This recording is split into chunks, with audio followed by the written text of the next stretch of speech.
Hi అండి. మనం 100 రూపాయలు ఖర్చు పెట్టి ఏం తిన్నా మనసుకు తృప్తి అయితే ఉండదు ఒక్కొక్కసారి.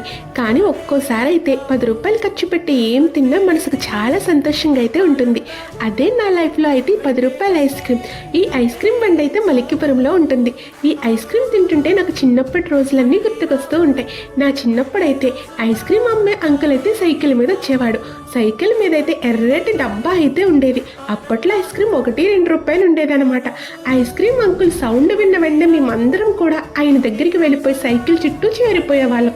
ఈ రంగురంగుల ఐస్ క్రీమ్ కోనుల్లో మీకు ఏ కోన్ గొట్టం కావాలని అడిగితే ఒకరోజు ఎల్లో అయితే, ఒకరోజు అయితే ఆరెంజ్, ఒకరోజు పింక్, అలా నచ్చిన కోన్ గొట్టం సెలెక్షన్ చేసుకుని ఐస్ క్రీమ్ అంకుల్ అందులో ఐస్ క్రీమ్ పెట్టి స్పూన్తో కొంచెం కొంచెంగా లోపలికి నెట్టి దానిపైన కలర్ఫుల్ డెకరేషన్ అన్నట్టుగా రంగురంగుల ట్రూటీ ఫ్రూటీ ముక్కలు అయితే వేసిచ్చేవారు.